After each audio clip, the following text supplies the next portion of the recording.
What's going on, guys? Another CBTC here. And as you saw in the title, we have box Rotors by Die. So, quickly going over this, some things that you will have to do. It does include a, well, if I can get this thing out, it does include a board which communicates with the box rotor that you have to put into your dam. And as of right now, I believe they're doing, the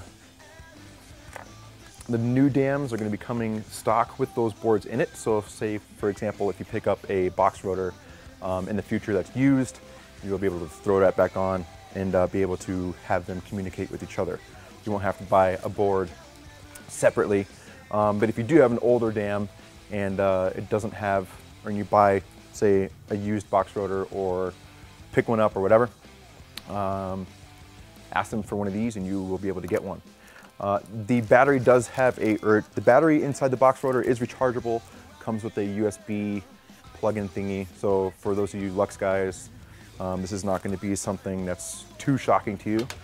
You're going to be used to doing such things. And then it comes with a new upgraded bolt. It has a red tip on it, which is threaded on. You do not need to Loctite this. There is a internal O-ring which actually keeps it on. And since the bolt actually moves laterally, it's highly unlikely that it will actually unthread itself. But the purpose of this red bolt is to, or the red tip bolt is to actually grab and seat first strikes better inside the breech as the bolt cycles back and forth from your magazines. So, a couple things that you will have to do is you will have to move the foregrip, or if you have some other kind of foregrip on here that's really close to the magwell, you will have to, draw it forward because it does have to clear this bracket right here. So, after you go through the instructions and put the new board in, and you actually take out the guts, and much like a regular rotor, it has a, the motor, I guess you can say.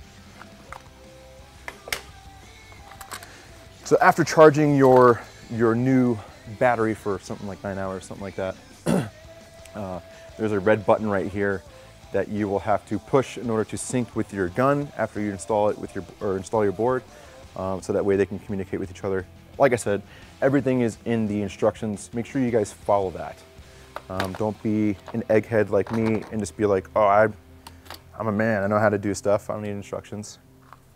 And then find out that you have to do stuff in order for things to work. So do that. The one thing that we did notice already that you should watch out for if you do pick one of these things up is you cannot shoot these things completely dry. Much like a regular rotor, when you're shooting at somebody and you shoot that, you're getting low on paint and you shoot that last ball and you hear that rotor spinning and you hear that clackety clackety clack noise, well, what's happening is that last ball is trying to be forced down by the drive system, and what'll happen is it'll essentially almost popcorn in the feed tube, right? Well, it's the same thing with the box rotor, except upside down. So as you get low on paint, there's a couple of balls going from the drive spindle red thing going up into the breech, and what'll happen is as it gets low, it'll just bounce, that whole stack will bounce until you put more paint into it to actually tighten it up. So that last ball may bounce up into your breech, trigger the eyes, and then bounce back down as the bolt passes over it. So you'll see, it'll act like it's dry firing, even though the ball is triggering the eyes, and as the bolt comes forward, it'll push it back down and it'll go bang, but nothing will come out. So don't shoot the rotors or your box rotor completely dry. If you're being the big gun or the heavy gunner, naturally you wouldn't want to do that anyway. So make sure you load before you get too dry. So Dash and Chris are going to be taking these cameras as soon as we're done, and these box rotors, and finish up the review. So the full length review will be coming shortly. Just be patient. I'm sure it'll be done relatively quickly. Now, moving on to, let's see, Python compression systems. So for those of you guys that have been begging and pleading and wanting a TechT iFit, I got some news for you. So TechT iFit currently doesn't have any, right? Some backstory on the TechT iFit kits is they actually are made by Python for TechT. So TechT says, hey, you know, we really like your iFit kits. Could you slap our name on it and we'll sell the crap out of them for you, blah, blah, blah. Well, for whatever reason, TechT hasn't had them for a while, so we contacted Python. They're almost the same exact thing. Actually, if you have a 6-piece kit and you have an adapter and you wanted to get the 2 extra pieces to expand to the 3 pieces to expand to the 9-piece kit, you can get these Python adapters. So, say I'm shooting Falcon Graffiti, which our paint has usually been around 684, 682-ish. I will grab the 685 insert. And then I'll grab my distortion LV1 here, very pretty. And this one's actually, this one and the red distortion that we have here on the wall, they had black parts on them and we swapped them with gray. So these are one of ones, whatever, I don't know, you guys know about that stuff more than I do. The whole 1 of 1 and uber elite rareness. So you take your iFit kit, put it in between your shaft 4 14.5-inch barrel, and it adds about 1.5 inches to length. So if you were to throw it on your LV1, it would around 16 inches. But that enables you to bore your paint to any paint, or bore your barrel, or match your paint to any insert that you have or that you can use, and use it on any autocock barrel. Now they do make different threaded adapters, so if you have an A5, you can use that as well. If you have an A5 threaded gun and you have an favorite autocock barrel, you can do that as well. Russell has a full length review on it, shows you exactly how to match your paint, so go check that out on our YouTube channel. Now, moving on to some smoke grenades, which we are very excited to do because deploying smoke is always fun.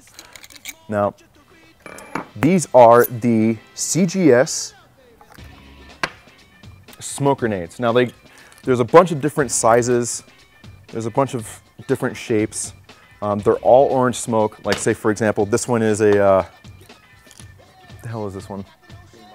A green monster. They have some really funky names on there too. So if you're not too familiar with the names or what you're actually getting, email us or call us and ask us, because without actually going to the location, grabbing the smoke grenade and actually looking at it and telling you what it looks like, I have no idea what a DNS red laced or an Icarus red tail, green monster, or our favorite Huahia or orange comet short. So all of those names are these guys, and they're all literally the same thing. They're all literally the same thing, they're just in different shapes and forms. Like, see? Huahia. Sounds like some Dragon Ball Z attack.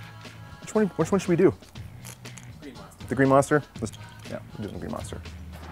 So these are maritime smoke grenades, which means a lot of orange smoke, which is also used by the Coast Guard. So by a large body of water, don't use these things, please, because chances are someone will come in, throw a life preserver around your neck, and then charge you an ass ton of money. So don't do it. But here in Colorado, we don't have to worry about that.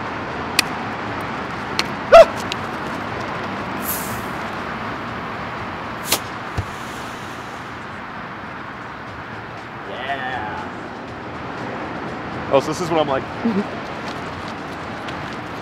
Oh, it's hard! Help me! Oh, thank you!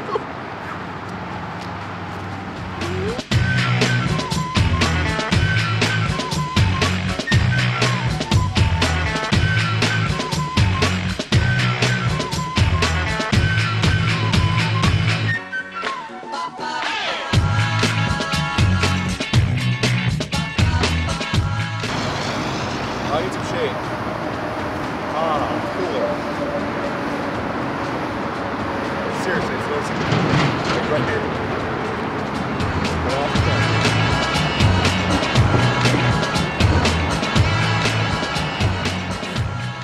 So, CGS smoke grenades. Lots of orange smoke. Good for covering your tactical movement. or temporarily blotting out the sun.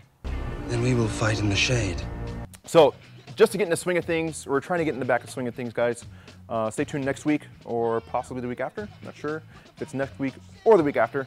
Continuing more on the smoke grenade trend. We're gonna have some more EG-18s. They finally cleared customs, so they're on our way to us. We've also got some soft goods, and we might be diving deeper into the Lurker Eigen two-piece barrel system. So that you saw in Reload 69? 68? 69? I don't know, you guys probably know because you actually watch this stuff. Stay tuned, bear with us. We're getting back in the swing of things. So yeah, keep looking. See you soon. See you next time. See you eventually. See you next episode. See you next counter next. See you. I don't know what else to say.